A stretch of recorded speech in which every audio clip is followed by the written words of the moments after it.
Un peu accessoire. Pourquoi vous avez... Alors, Monsieur Labrousse, vous avez fait cet ouvrage, La science en France. Alors, bon, question un petit peu anecdotique, mais enfin comme ça on commence. Pourquoi l'astrologie ne fait-elle pas partie de votre domaine alors qu'elle touche à l'astronomie? Enfin, je pose une question mais un peu provocatrice. Oui, mais elle touche à Elle se sert, vous l'astronomie. disiez d'ailleurs qu'il y a des disciplines que vous avez regardées parce qu'elles se servaient plus ou moins de la... Oui, elle touche à peu près à l'astronomie comme l'alchimie touche à la chimie. Voilà. C'est à peu près la même chose. En D'accord. fait, on a mis un alchimiste pour dire que quand il essaye de transformer du plomb en or, c'est qu'il utilise une expérimentation chimique. Oui. C'est-à-dire qu'il mélange différents produits, il voit le résultat et il refait l'expérience et il essaye de réobtenir le même résultat. Oui. Souvent, il n'obtient pas le même résultat et il dit il y a un problème et au bout d'un certain temps, il abandonne. Alors je voudrais comprendre, bon là c'était un peu anecdotique, je voudrais comprendre, bon vous avez choisi, vous avez trouvé, alors comment vous avez sélectionné ces 3100 personnalités? Et à partir de quel corpus de plusieurs dizaines de milliers de cas, ces 3100, elles sont issues d'un ensemble beaucoup plus large? Exactement. C'est que vous connaissez tous les grands noms de la science, Oui. les 200 noms, 300 noms que tout le monde connaît. Oui. Alors quand on creuse à partir de ces noms, on trouve qu'ils ont travaillé avec Monsieur X, Monsieur Y. Des collaborateurs, Monsieur Y. on va les intégrer. Ils ont des collaborateurs, Voilà, ils ont traduit, ils ont écrit. Vous voyez, c'est là où nous avons une chance énorme, c'est que ces gens ont écrit. Et dès qu'il y a un texte écrit, nous savons si la personne est un fumiste ou au contraire si c'est un scientifique. Parce que vous faites une appréciation vous-même de cette...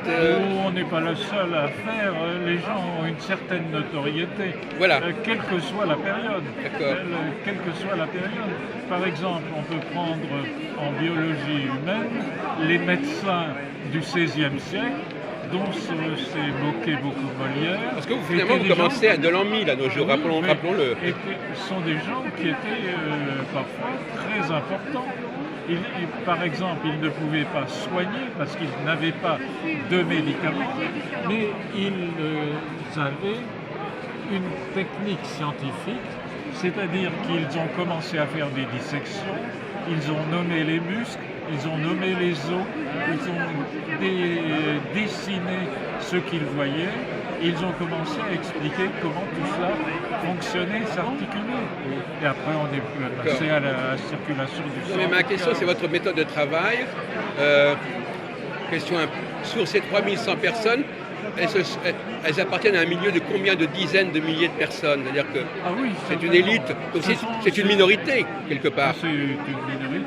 Mais une minorité, est-ce que vous pourriez dire, par exemple, c'est une minorité par rapport à combien de milliers ou de centaines de milliers de savants ou qui ont un certain bagage, enfin, je sais pas. Non, ce que je veux dire, c'est que dans ces 3100 personnes, nous avons pratiquement les gens dont on était sûrs qu'ils étaient de vrais scientifiques. Voilà. Ah oui. Ceux qui étaient des pseudo-scientifiques, et on en a peut-être oublié quelques-uns, oui. Nous ne les avons pas figurés là-dedans. C'est-à-dire qu'on n'a fait que des scientifiques qui étaient déjà reconnus, soit par leurs travaux, soit par leurs publications, soit par les gens qui leur ont succédé. Vous savez, c'est souvent le cas.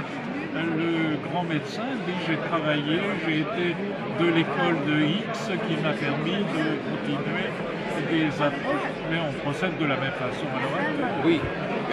Est-ce que ça veut dire que ces 3100 personnes ont joué un certain rôle, ont apporté une contribution à l'histoire de la science française? Vous avez par exemple le théorème de Fermat, x2 plus y2 égale z2. Fermat l'a fait à son époque et il a écrit en marge « J'ai démontré ça très rapidement, mais je n'ai pas le temps de mettre la démonstration là-dessus, je le ferai plus tard. » Et le plus tard a été démontré il y a quelques mois par un scientifique anglais. Oui, absolument. Donc, c'est tout à fait des cas de ce genre-là. Oui, d'accord. Mais Fermat est un des très grands savants en mathématiques. Oui. Donc parmi les 3100, il y en a combien qui sont vraiment de grands savants?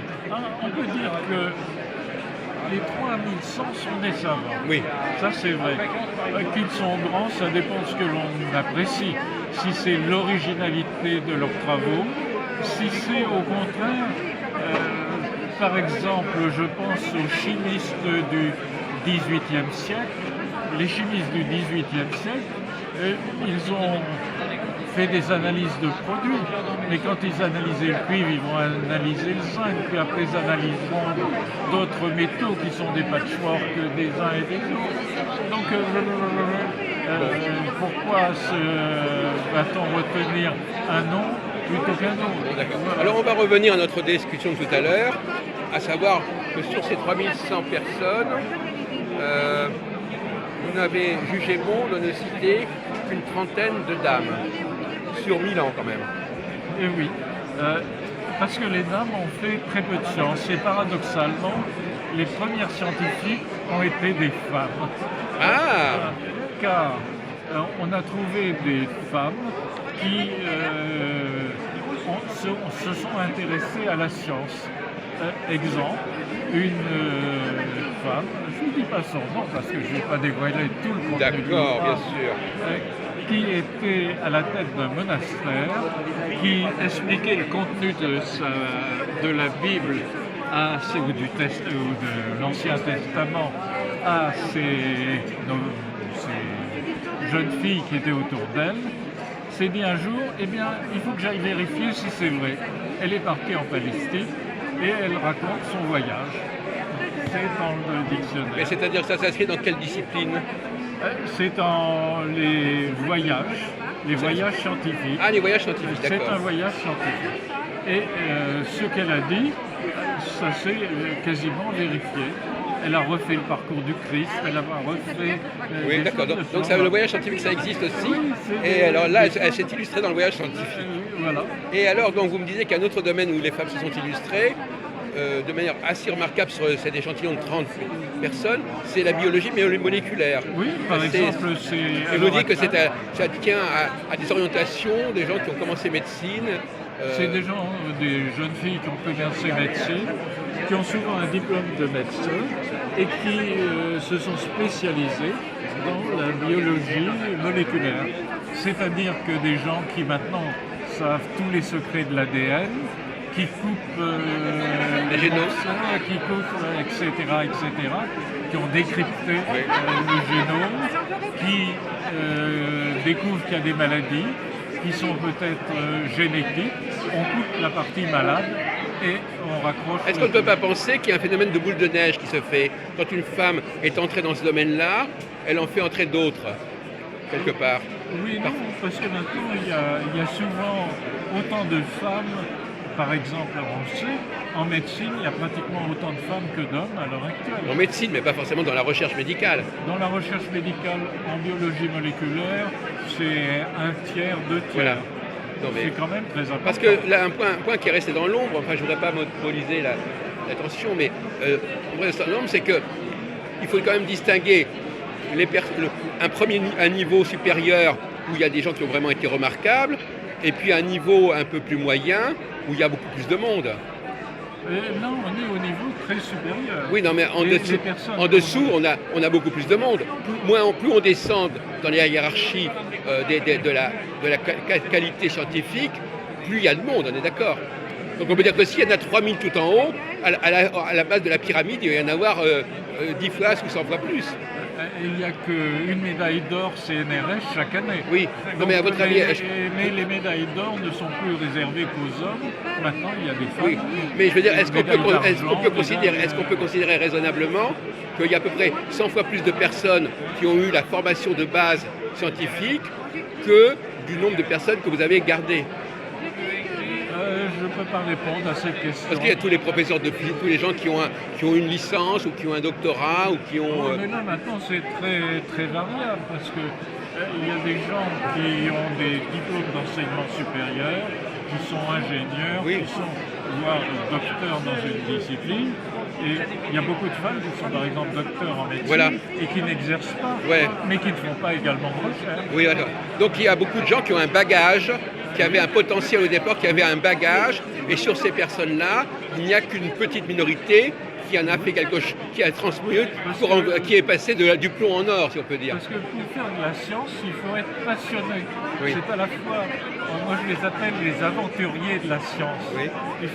C'est une véritable aventure, et comme les aventures terrestres d'autrefois, on a une aventure au niveau intellectuel. Donc il faut être passionné, et quand on est passionné, un jour ou l'autre, on trouve des choses. Voilà le contenu de la science en France. Donc c'est paru, c'est Jean-Cyril Godefroy.